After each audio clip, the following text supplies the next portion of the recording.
Good afternoon, everybody. This is Ranger Rob, and welcome to the Ranger Rob Country Living channel. I'm being beat up by a puppy, and it looks like kind of a sparkling day here in Central Oregon, but it is a little windy, so it's concerning. But I gotta confess, I was just watching a presentation from Joe Soliton. He's kind of like the guru of permaculture and all that, but there's a lot of other folks too. But he's been more open in documentation of techniques to use to grow food and be more self-sufficient and stuff. And sometimes I need to watch a show like his to remind myself what I'm doing here, or sometimes you stop looking at the things that make homesteading special. So I stopped right here at the door, because usually you see me keep walking and all that, and immediately right here I've got these, I just take them for granted, beautiful lilac trees. Now it's fall, so they're starting to their leaves will drop and stuff, but this is the most beautiful thing in the summer. When they bloom, the smell of the lilacs are just amazing. But I wanted to compare this to why yeah, I lived in the city and I liked it and stuff, but the reality, and I want to talk about the realities of life, is you know as well as I do that this could all change, where, hey, you go to the grocery store and you instantly get your food. Our kids realize that when they open the refrigerator, food is magically there and stuff. And we got a taste back in 2020 of what it's like of having some things not be available. Fortunately, it was mostly paper products. But once again, I'm just standing right at my door, which I walk by every day. And the reason I'm never bored, or Sherry and I never have something to talk about, is we have to deal with God's creations all the time. When I'm talking about that, I mean plants, animals, things we grow. And like right here, I've got to come in here and you know, we got to constantly look out for certain critters, that maybe black widows or anything I might grow or come over, and we either have to find them a new home or get them away from our living conditions. We don't condemn them, we a lot of times just move them. And right here I've got some watering systems that feeds my pond and waters our plants here on a timer. And I take it for granted. I mean, I build this thing, walk away, and then the only time I worry about them is if they break again. But our minds are constantly intrigued by how we could do something better or do something more automated. So I mean, we're not out of technology or anything just because we homestead. And you know, I have little watering systems that take care of these lilacs. And right down my little walkway here, I also take it for granted sometimes that we have this beautiful pond. And sometimes we have to give it some special attention and stuff, and it's got some fish in it, so it's important that I feed my fish, and we have to clean it a lot. But it brings great joy, but it brings a whole new challenges. We have to deal with angel hair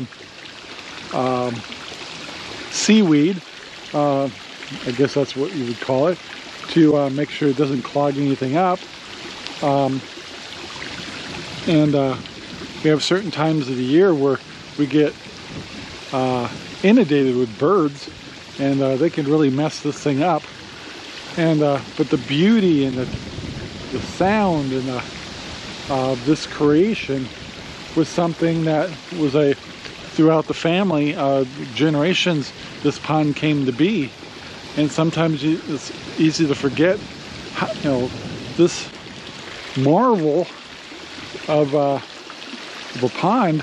It's 4 feet deep, has pumps, whole thing. It's like I walk by it all the time and not thinking about how much I appreciate the people before me and the work that we put in on it to enjoy it. And this is one of the reasons why we urge people, you might want to get out of the city for your kids' sake, for society's sake, to be a little more self-sufficient. I'm not talking about hardcore. I'm not talking about everything you got to do. You got to grow or whatever. That's pretty tough to do. But there could come a time that that may be available, or is limited, or shortages and stuff. So I sometimes I stop talking about this stuff, and sometimes I have to be reminded why I'm here. For this year, it's been kind of hard for us because a little bit of health stuff, a little bit of hard time with time management and stuff, but we kind of let our new garden area not develop like we did last year. And believe me, a lot of times we've regretted it. However, things are improving as far as health and things like that with us going, and we also realize what we've missed. Like, I really missed having all the corn down at this end. We tried to plant, didn't have time to really do it right, and we paid the consequences. However, all this stuff, when early spring comes along, will be spruced up and opened up again and rototilled and whatever to give it another try. And however, I gotta tell you, Sherry put in some sunflower plants in the back row, and now it's beautiful. It's hard to see with this camera. I'll get a little closer. We didn't plant it all in the center area, so I've got some beautiful weeds growing. But look at all these sunflowers right down the row here. Just amazing. It's like, how often do you get to see this many sunflowers? But yeah, it just came out beautiful. In fact, I need to almost back up so we can see it better. Tons of them. And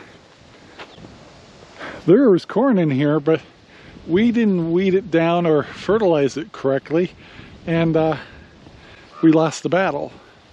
So we're still learning. And also realized we kind of missed having the corn. So we probably won't make that mistake again. But this little magic of flowers kind of reminds us why we enjoy what we do. Is every day we see this. So we aren't like the city folks where every day you gotta find something to keep yourself entertained. We don't go to movies. We hate shopping. Road trips are nice just because it's nice the benchmark of what other people are doing with their yards and stuff. So a nice road trip kind of reminds you. And by the way, it's windy today, so I apologize if there's wind noise. Also, our new fields out here aren't totally complete. We had them cleared out. We can't do our burn piles till they allow us to burn again. So we still got some work to do in these fields in the back. But the other thing is, I want to remind people, homesteaders don't have to have 50, 100, 200 acres to be successful. 1 acre, 2 acres, this is 5. We have 5 here, and it's more than enough for me and Sherry. If I really wanted to, we keep most of our pigs in the back 5 acres, and there's lots of room for them. We could come around the corner a little more and down in this area. If we wanted to have a cow, we could. But it's like, why have a cow when a farm right next to us or near us have cows already? So you don't have to do everything. It's like, do what you want to do and work with other homesteaders or farms to be successful in being self-sufficient. And it's like, all this area didn't get planted. However, old seed came back up, and some tomatoes actually came along here. And it's getting late in the season, so I doubt if we'll get any tomatoes out of this, but it was amazing how nature and God's ingredients can do what they do. Sometimes not developing certain things in my gardens has allowed us to learn what will happen if we don't take certain actions to prevent the weeds from taking over. And like, I have a frame here I gotta take apart, put off to the side, but the wind decided to take it down before we got to it. But another silly thing is, it's getting late in the year, but these are lima beans, and I don't know if there's any pods left, but these are little lima beans, and I opened one of these up and ate them, and it was like, oh my gosh, I've had them cooked, but I really never ate them raw. They were delicious. Oh, no, look at this guy.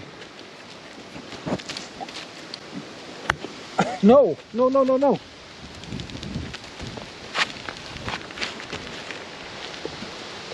I gotta keep my dogs away from that, but get away. Leave that poor little bug alone. He's a friend of the family. Come on, guys, come. Abby, sorry. Anyway, also was amazed this year of how tomatoes, strawberries, protected themselves at winter time. Val, leave the and they will die out, cover and protect the crowns on all these strawberries, and revive itself when spring comes. It's an amazing process. And these things produce a lot of strawberries, which is one of our favorites. We had tons of green beans, still got carrots, and a lot of this will come back to life next year, because we'll probably have more energy, more time. So I want to urge people, get your kids out of the cities. Get yourselves, I know you guys all have careers and family and stuff like that, but even if you can just get to the outskirts and just take an acre, even 3/4 of an acre, you'd be amazed what you could produce. And having kids and getting them involved will teach them so many things, because kids need a challenge, and they need chores, and they need to work hard. They need to see death. You know, chickens die, pigs die.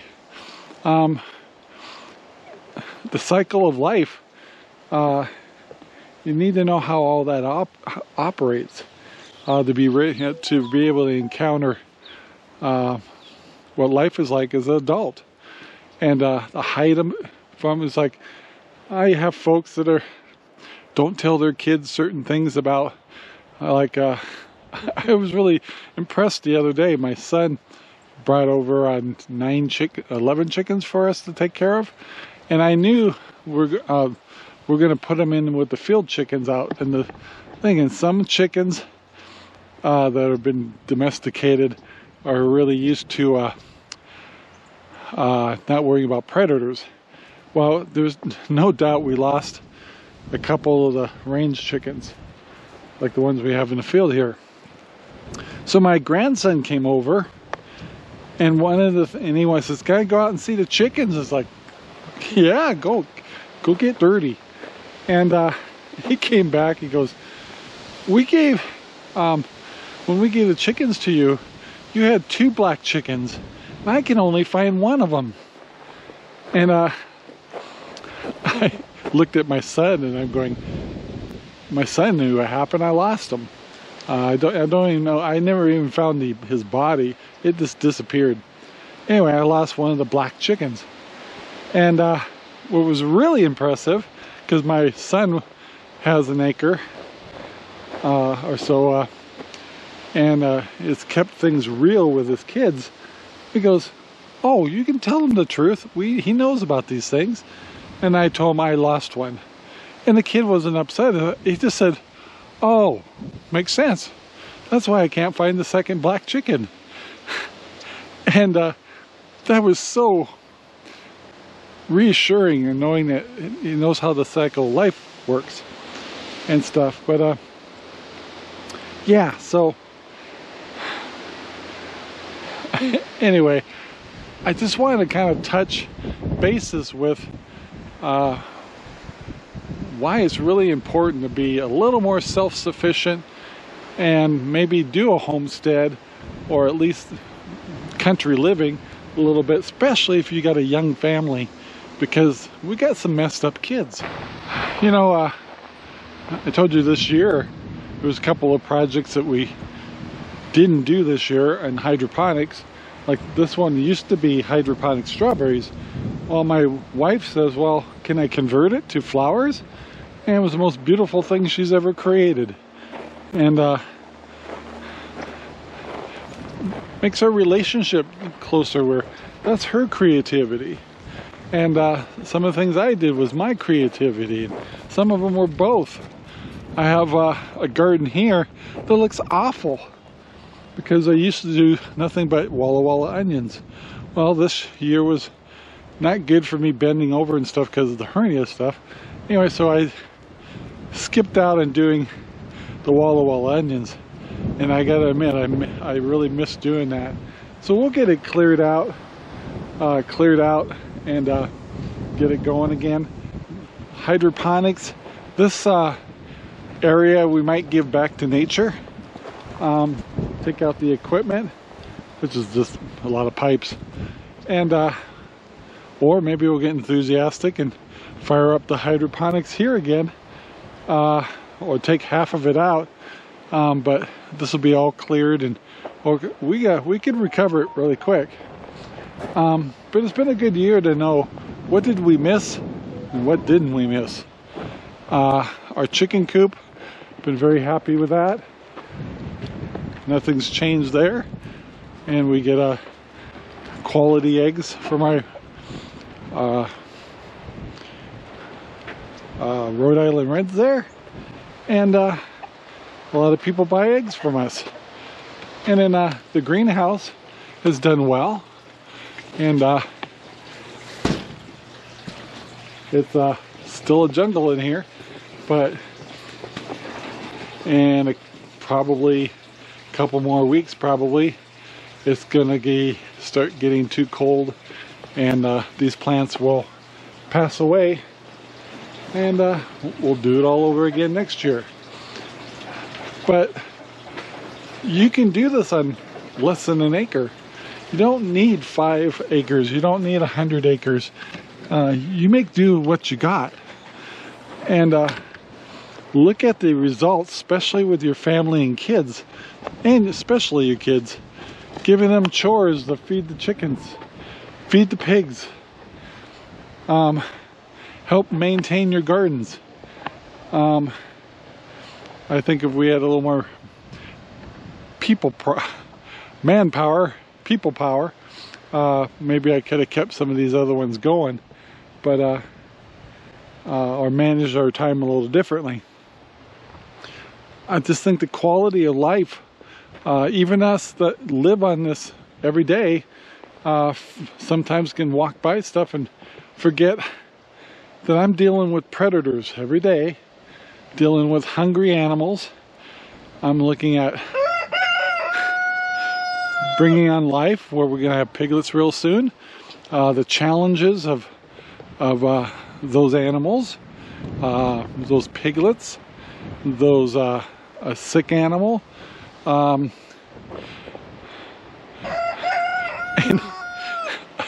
things that are cuter in hell. Like, for example, you don't get to see this every day. My pigs are taking snoozes right by the fence here. So I have 3 pigs in this big paddock here, and a lot of times they come over here because it's really soft dirt, and a lot of times if I'm back here they'll get a free egg to eat. And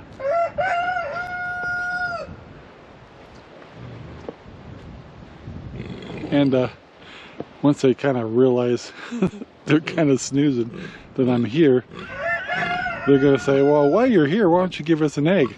I do have a pig over here too. And I see this every day. And they depend on me, and they depend on us. And I see things every day that most people never see, or never will see. Understanding livestock, the purpose of them, how to give them good lives, bringing lives, little ones into the world as piglets and stuff, which is it scared me. Like Annie, she's going to be giving us piglets someday as soon as we figure out the date, and we'll grow them up, keep them healthy, give them a good life, and then return them to nature as far as turning them into food, but not without living a good life. And the happiness we see with our dogs playing with sticks and running around and helping us with animals, it's very inspiring, and it's inspiring for kids. You can teach your kids a lot of things by having a homestead, and they learn good, and they learn the sad parts of it too, and the realities of it, from losing animals to a chicken dying for some reason, or animals pushing through the fence, breaking one of our houses. Not like a video game where you can reset the game and start over again. And that's what I mean by reality. The realities that children would learn from this place is the fact that these animals need fed, these animals can get sick, these animals need shelter, they need water. The piglets are adorable, but they're also responsible and can be a pain in the neck. Piglets love to get through fences. And even your household pets, like Abby here, and Belle's out here too, she has a different routine, actually are stimulated, healthy, and get good exercise and safe. Our entire property is fenced, and it pretty much keeps our dogs under control and safe. And these pigs are really tired. So, for you guys who've been watching, that's Annie, the little one laying down. That's Ginger. Ginger's going to be processed in about 2 weeks. And then that's Zelda over there. And Annie and Zelda are going to be matched up with Sparky, our boar, to create more piglets in the future, which will be around January, February. And the reason Penny's in there, she's in our feral houses. Those are designed to support piglets, and that's why they're separated from the herd. So not to mention, we started a lot of things from scratch. So, you know, we built this greenhouse and this special chicken hutch, and sometimes I forget how hard it was for me and Sherry to build all this stuff. And then for the last 3 years, all of it's been operating great. Found out we designed them pretty well. And things, you know, and I don't always say things are good. I was showing you that I have areas that we didn't develop this year, and people don't realize that we fight predators like mice are a real problem when you have animals. So how do you keep our, like, I was watching a security camera on my pigs, and one of my pigs in the feral houses, there's a freaking little mouse running on top of her, and then falling asleep by its ear on the pig. The pig didn't really mind. That was kind of weird, but yeah. So the point is, there's so much to say about I know that people's lives are busy in careers, and they want to make money. They have sports cars, and all these great things, but there's a wealth living out here in the country. You won't be as rich. You may not make as much money, but there's a whole nother kind of wealth of food security, a better life for your children, teaching your kids reality, tone down the old video games,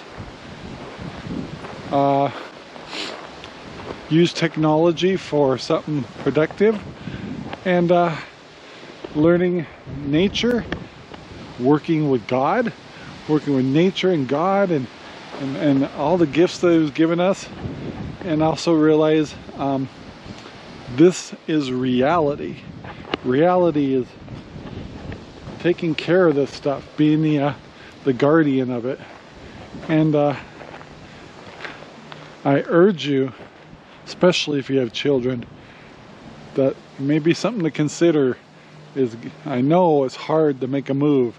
I know you're used to living in the city and having a pizza delivery and things like that. But it's also something to say that eating, cooking, preserving, we make meals now where we're excited when we have 1 or 2 days worth of leftovers, and trying not to waste food. And that can be taught to your children, and it comes naturally. So anyway, something to consider. I have a lot more to say about this. I probably have a couple more videos about it, but I really think if you can get away from the city, get to the outskirts, or even farther if you can do it. You might have to change your careers. You may don't have to do everything that every homestead is doing. Realize that other homesteads are doing other things. Maybe people have cows. They have milk every day, and they want to sell it. Buy it from them instead of taking care of cows yourself. Yeah. And I know a lot of people say, well, I'm not fortunate enough to find land or anything like that. But times are changing. The markets are changing. Home prices could change. There may be great opportunities to buy land. And there may be some folks that financially couldn't keep their homes or homesteads and have to give them up. And you might be able to snag them and turn a sad story to a happy story. But anyway, that's all I got for today. It's probably been long-winded and I apologize. But I'll talk a lot more about the ins and outs, the good and bads, and how the good and the bads are fantastic things to teach your children. So please take the time to like, subscribe, and share our videos all over the whole wide world. I'm surrounded by puppies. They're ready to go in. And have a great day, and we'll talk to you later. Bye now. Times have changed, and we're all looking for healthier food to eat. That's why we created Central Oregon Grown. Central Oregon Grown is designed to bring healthy food to your family. What really makes us special is we bring you Idaho pastured pigs, providing our area with quality pork. But that's not all. We also provide eggs, fresh whole chickens. We will be providing local beef and other special foods that come from the region. Just go to centraloregongrown.com. Take a look around. Make sure you sign up for our newsletter so you can find all of our coupons and our newest items. Our goal is to provide quality food at a reasonable price. So come visit Central Oregon Grown and see what we can do for your family. Thank you very much for watching our video. Please take the time to like, subscribe, and share our videos all over the whole wide world. Thanks.